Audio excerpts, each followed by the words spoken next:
Aujourd'hui, je vais partager avec toi ce que je fais quand je suis fatiguée de prier. Et oui, tu as bien compris, il m'arrive aussi parfois d'être fatiguée de prier. Et ça m'arrive aussi des moments où je suis fatiguée de prier, où je n'arrive vraiment pas à élever une prière à Dieu, à élever un sujet, que ce soit mon sujet ou ce soit le sujet des autres personnes. Dans cette vidéo, j'ai décidé de partager ce secret avec toi. Tu veux en savoir plus? Alors reste scotché et à tout de suite. Salut, bienvenue à cette nouvelle émission de motivation et d'encouragement. Nous sommes sur Vie de gratitude et je suis ta motivatrice spirituelle en ligne, Myriam Tapso. Sur cette chaîne, je partage avec toi les trucs et les astuces qui vont te permettre de vivre une vie de gratitude au quotidien et également d'être épanoui. Être épanoui sur le plan spirituel, être épanoui sur le plan familial et être épanoui sur le plan financier.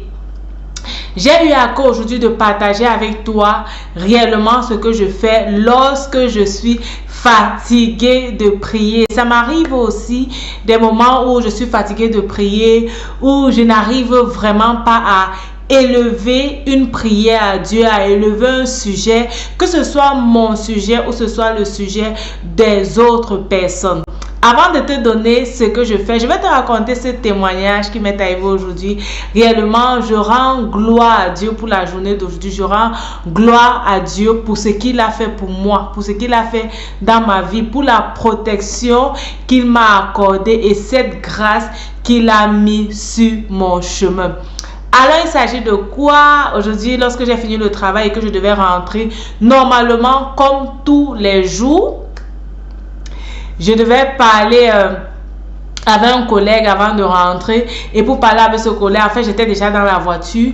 Et pour parler avec lui, j'ai baissé les fenêtres de ma voiture, la fenêtre à avant, ok? Et quand j'ai baissé la fenêtre à avant, je me suis rendu compte que c'était bizarre. En fait, ça s'était décollé. Je vais te mettre une photo là pour te permettre en fait de voir de quoi je parle. En fait, la fenêtre s'était complètement détachée du porte-fenêtre en fait, comme ça doit être, mais c'était complètement détaché et je n'ai rien compris. J'ai demandé au collègue, mais qu'est-ce qui s'est passé? Est-ce que tu vois ça? Il a dit oui, il ne sait pas pourquoi. Et on a essayé en fait, je monte automatiquement les vitres. J'ai essayé de remonter et ça ne prenait pas, ça ne fonctionnait plus du tout. Et je ne savais pas ce qu'il faut faire. Il m'a recommandé un garage qui ne devait pas être très loin de où je travaille. Et je ne savais vraiment pas comment faire pour arriver là-bas parce qu'il n'avait pas la rue, il n'avait pas l'adresse et tout. Et je ne savais pas comment faire. Alors, j'ai décidé de rentrer. J'ai décidé en fait de dire que bon, je vais rentrer et dans ma ville ou alors non loin de ma maison, je vais aller dans un garage pour résoudre le problème. Toutefois, je me suis dit que bon, je devais rouler très lentement parce que nous sommes en saison de froid, ok? Il fait très froid et aussi quand on est en route, il y a beaucoup de bruit, surtout sur l'autoroute, les voitures qui roulent très vite. Alors, je me suis dit que bon, je vais aller tout doucement et je vais arriver à la maison.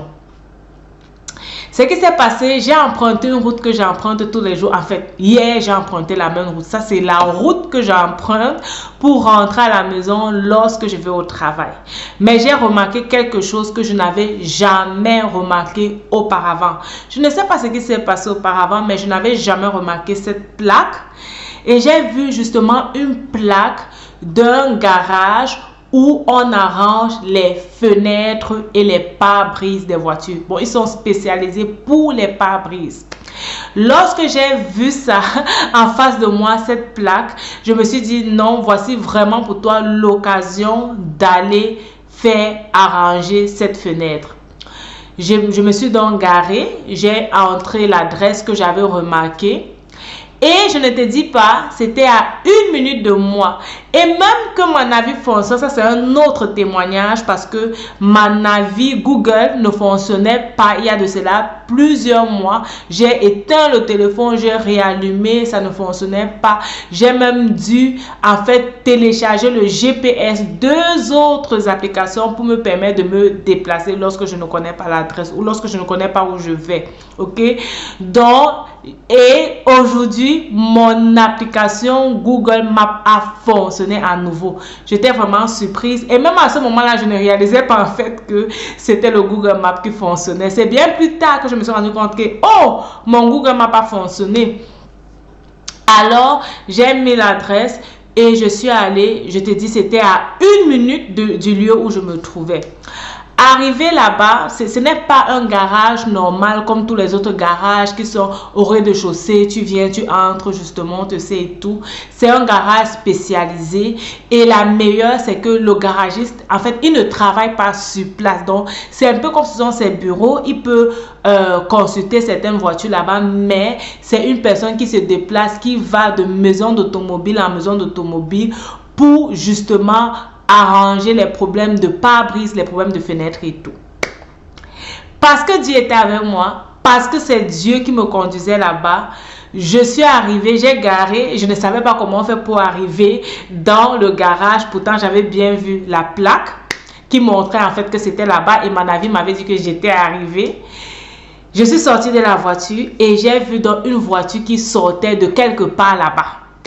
Et j'ai fait la main comme ça et tout. C'était une femme qui était au volant. La dame s'est arrêtée. Et je lui ai dit, en fait, je veux aller à tel endroit. Elle m'a dit, ah oui, tu as vu où je suis descendue là. Monte là, c'est là-bas et tu vas trouver le garage à ta gauche. Et je suis allée, j'ai justement pris ce chemin-là, je suis allée à la gauche, je suis arrivée, comme je vous dis, c'était pas un garage normal. Donc, j'ai garé juste quelque part dans les parkings qui étaient libres. Et je suis allée toquer à la porte du monsieur et il a ouvert la porte. Je lui dis vraiment, je ne sais pas si vous pouvez m'aider, mais voici ce qui s'est passé et tout. Il m'a dit, ok, bon, je vais regarder. Je ne sais pas aussi si je peux vous aider.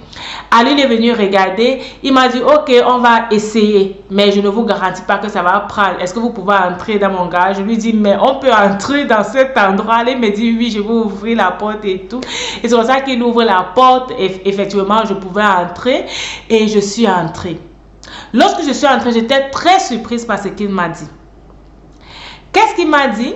Il m'a dit en fait qu'il n'était pas là et qu'il était juste venu pour régler quelques problèmes bureaucratiques et il devait partir. Donc, c'était vraiment une grâce merveilleuse que je puisse le trouver là à ce moment-là.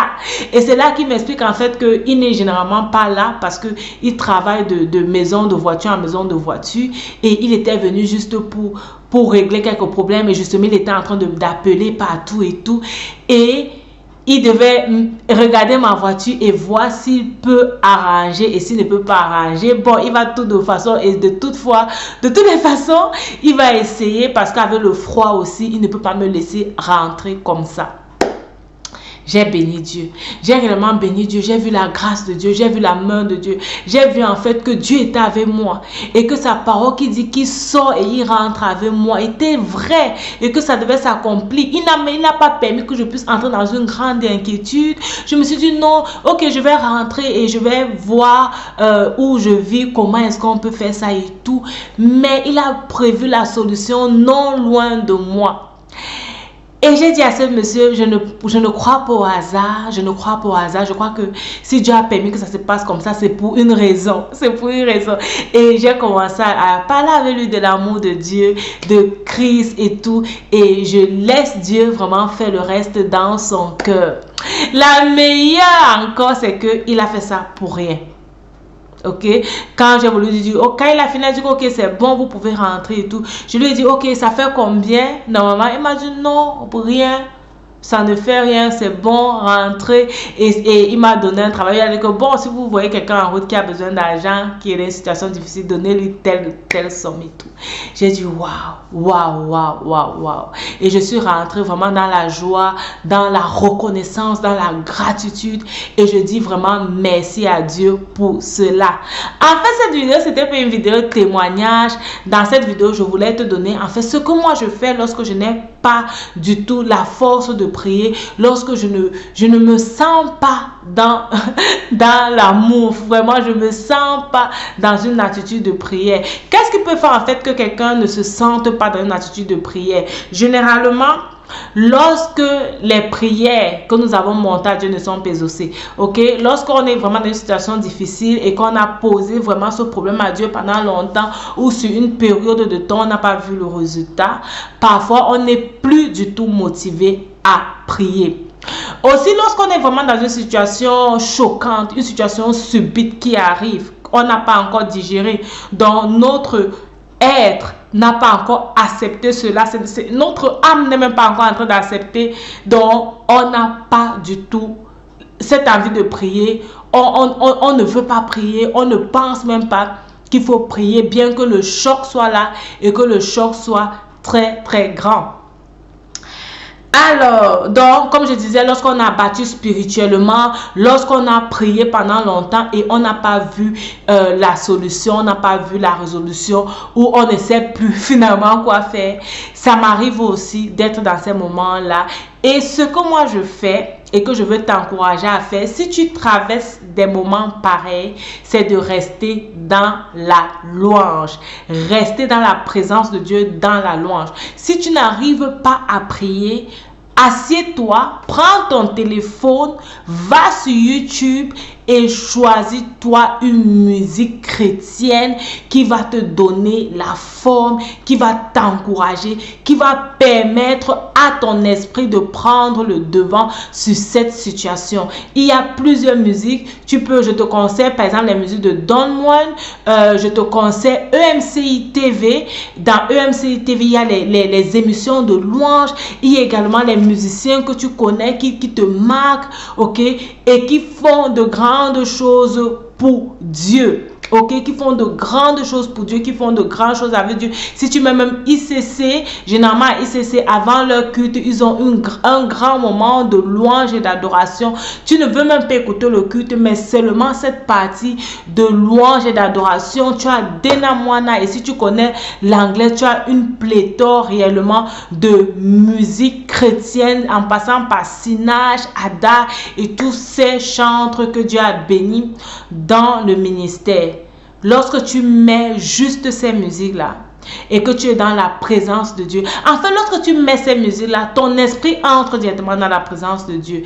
Ta chair commence à se taire et ton esprit commence à rester focalisé sur Dieu, à rester focalisé sur Dieu, et ça va réellement te faire du bien, ça va t'apaiser, ça va te donner de retrouver la confiance, de retrouver ton énergie, de retrouver ta force, de te rappeler que Dieu t'aime, de te rappeler que Dieu est au-dessus de tout, de te rappeler que Dieu a des plans de bonheur pour toi et qui veut réellement te faire vivre dans la joie, te faire vivre dans le bonheur, te faire vivre dans l'allégresse, te faire vivre dans la gratitude.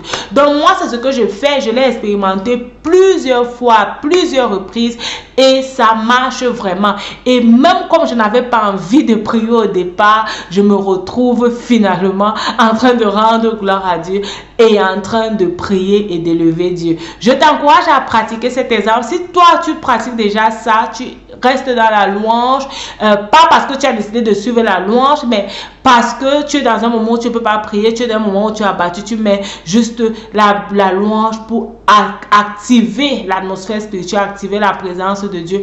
Partage-moi ton commentaire et dis-moi ce que ça te fait. Alors, n'oublie pas de partager cette vidéo à d'autres personnes pour les encourager, pour les bénir.